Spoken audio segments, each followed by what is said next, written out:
আসসালামু আলাইকুম প্রিয় ভিউয়ার্স, আজ এমন একটি ব্যক্তির জানাজা পড়তে আসছি যে জানাজায় না আসলে হয়তো বুঝতেই পারতাম না যে একজন ব্যক্তি কতটা মানুষের হৃদয় জায়গা নিতে পারে।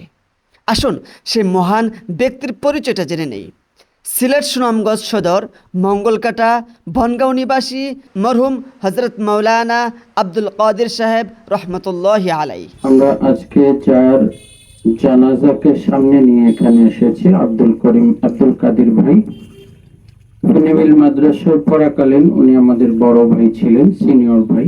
এরপর আবার একসাথে শিক্ষকতাও করেছি দীর্ঘদিন। একসাথে চলতে ফিরতে ওনাকে যতটুকু দেখেছি, সহজ সরল এবং মিশুক প্রকৃতির একজন মানুষ। সব সময় ধর্ম নিয়ে চিন্তা করতেন, মানুষের কাছ থেকে কুসংস্কার যেন দূর হয়, এবং সাধারণত যারা মাদ্রাসায় পড়ে তাদেরকে সলা পরামর্শ দিয়ে মাদ্রাসামুখী রাখা, যারা মাদ্রাসায় পড়ে না তাদেরকে মাদ্রাসামুখী করা, এই চিন্তাটা সব সময় ওনার মধ্যে দেখেছি। আসলে মৃত্যু কখন কার হবে, কখন যে হবে এটা কেউ বলতে পারে না। আমরা সাধারণত সকলেই তো মনে মনে একটা ধারণা করে নিই যে আমি বোধহয় মরবো না, অথবা মরলেও বুড়া হয়ে মরবো। কিন্তু আব্দুল কাদের ভাইয়ের মৃত্যু থেকে আমাদের একটা শিক্ষা গ্রহণ করতে হবে যে আমারও যে কোনো মুহূর্তেই মরণ চলে আসতে পারে। আলহামদুলিল্লাহ, আপনাদের উপস্থিতি, ওনার প্রতি যে আপনাদের ভালোবাসা আছে এটা প্রতীয়মান হয়। এবং দীর্ঘদিন উনি কোম্পানিগঞ্জের খায়েরগাঁওয়ে ছিলেন, ওখানের মানুষের যথেষ্ট প্রচেষ্টা আমি লক্ষ্য করেছি। আমিও ওই এলাকায় দীর্ঘদিন ছিলাম, সেই হিসেবে আমি ওনাকে এবং খায়েরগাঁওবাসীকে কোর্ট থেকে আজকে কিন্তু ওনারা জানাজায় এসেছেন, এবং ইন্তেকালের আগ পর্যন্ত অর্থনৈতিক যথেষ্ট সাপোর্ট কিন্তু এই কোম্পানিগঞ্জের ওনারা দিয়েছেন। আলহামদুলিল্লাহ, আমরা ওনার জন্য দোয়া করি, আল্লাহ যেন ওনাকে জান্নাতবাসী করেন। পাশাপাশি ওনাকে যারা সহযোগিতা করেছেন, আল্লাহ যেন এর জাযা বিনিময় যেন আল্লাহ তাদেরকে দান করেন। এই মুহূর্তে কথা বলবেন ওনার ছাত্রদের মধ্যে একজন উজ্জ্বল নক্ষত্র, আলহামদুলিল্লাহ সারা দেশে ওয়াজ মাহফিল করে, মাওলানা শাহ আনোয়ার শাহ। উনি আপনাদের সামনে একটু কথা বলবেন। আসসালামু আলাইকুম ওয়া রাহমাতুল্লাহ। ওস্তাদ ছিলেন আমার লেখাপড়ার জীবনের সরু ওস্তাদ। শুধু আমি না, আমাদের এলাকা 2 মিনিট আপনাদেরকে কষ্ট দেয়। আপনারা হয়তো অনেকেই মাওলানা আব্দুল কাদের কি জানেননি, চিনেননি। আজকে একটু সংক্ষিপ্ত ভাবে বলি।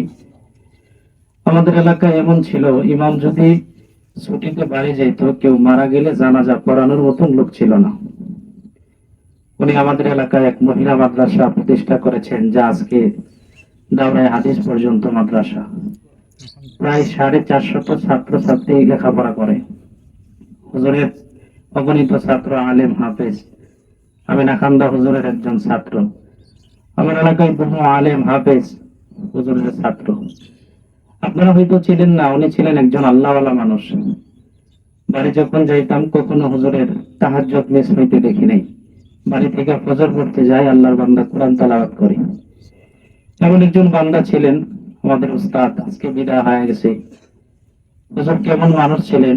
এই বৃষ্টির মধ্যেও আমার এলাকার অনেক মুরব্বী আলেম, আমাদের মাদ্রাসার মুক্তামিম সহ যুবক, প্রায় 35 জন মানুষ আমরা আপনাদের জানাজায় হাজির। যদি বৃষ্টি না হইতো তাহলে এলাকার সব মানুষ, মহিলারা পর্যন্ত বলাবলি করতেছে যে আমাদেরকে যদি নাও, আমরা আলাদা নৌকা রিজার্ভ করে হুজুরের বাসায় যাও। এমন একজন মানুষ ছিলেন। আজকে উনি বিদায় হয়ে গেছে, হয়তো আপনাদের সামনে আমরা আর কখনো আসবো না। তো বিশেষ করে আপনাদের কাছে দোয়া চাই, উস্তাদের জন্য আপনাদের কাছে ভিক্ষা চাই। আপনাদের এলাকায় চলাফেরা করার ক্ষেত্রে যদি কোনো ভুল ত্রুটি করে থাকে, আমরা বহুত কোম্পানিগঞ্জ থেকে আসছি, আমাদের দিকে তাকায় আমাদের উস্তাদকে মাফ করে দিবেন। আর পরিশেষে আমার এলাকার অনেক মানুষ আসছেন, কথা বলার সুযোগ দেওয়ার সময় নাই, এজন্য দিতে পারতেছি না। সকলের জন্য আপনারা দোয়া করবেন, উস্তাদের জন্য দোয়া করি আমরা। হুজুরের পরিবারের জন্য দোয়া করি এবং সব সময় আমাদের এলাকার মুরব্বীদের ঘোষণা মাওলানা আব্দুল কাদের সাহেবের পরিবারের জন্য যে কোনো সময় আমাদের এলাকার যুবক, এলাকার মুরব্বী হুজুরের খেদমতের জন্য, হুজুরের পরিবারের খেদমতের জন্য প্রস্তুত। পরিশেষে আপনাদের কাছে দোয়া চাই, উস্তাদের ভুল ত্রুটি মাপ চাই। আল্লাহ পাক উস্তাদজিকে আল্লাহ তাআলা জান্নাতের উচ্চ মাকাম দান করুক, আমিন। আলহামদুলিল্লাহ, অবশেষে জানাজার নামাজ পড়ে নিলাম। কিন্তু অবাক করা বিষয় হচ্ছে, আজ সকাল থেকে বৃষ্টি বৃষ্টি থাকা সত্ত্বেও উনার এত এত ছাত্র, এত আলেম সমাজ এত দূর দূরান্ত থেকে আসবে সেটা আমরা কেউ কল্পনাও করিনি। অবশ্যই আপনার স্ক্রিনে দেখতে পাচ্ছেন কত কত মানুষ হয়েছে। এই যে উনার লাশ নিয়ে এখন কবরের দিকে যাচ্ছে, ইনশাল্লাহ শেষ পর্যন্ত থাকুন। এই সেই খবর, যেই কবরটা উনার জন্য প্রস্তুত করা হয়েছে। উনার কবরস্থান পড়ছে উনার বাড়ির বরাবর সামনে। উনার শ্বশুরকে যেখানে মাটি দেওয়া হয়েছে এরই পাশাপাশি উনার কবরকে প্রস্তুত করা হয়েছে।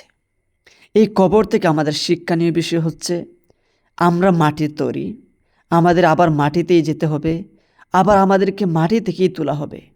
সো আমরা যারা এখনও পাপাচারে লিপ্ত, আমরা পাপাচার সেরে আল্লাহর কাছে তওবা করে আমরা দ্বীনের পথে ফিরে আসি, 5 ওয়াক্ত নামাজ পড়ি এবং এই মাইয়াতের জন্য আমরা বেশি বেশি করে দোয়া করব, যাতে আল্লাহ উনাকে জান্নাতের উচ্চ মাকাম দান করেন।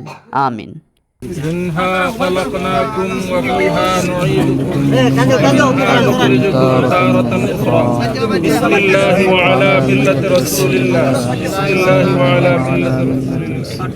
এভাবেই আমাদের কাছ থেকে চিরবিদায় নিয়ে চলে যাচ্ছেন আলোর প্রদীপ, উজ্জ্বল নক্ষত্রের অধিকারী মরহুম মাওলানা আব্দুল কাদের রহমতুল্লাহি আলাই। একের পর এক বাঁশের ছাউনি দিয়ে ওনার কবরকে আবৃত করা হয়। কবরের কাজ সম্পন্ন হওয়ার পর কবর জিয়ারতের মাধ্যমে ওনার মাগফিরাত কামনা করে এখান থেকে সকলেই বিদায় নেয়।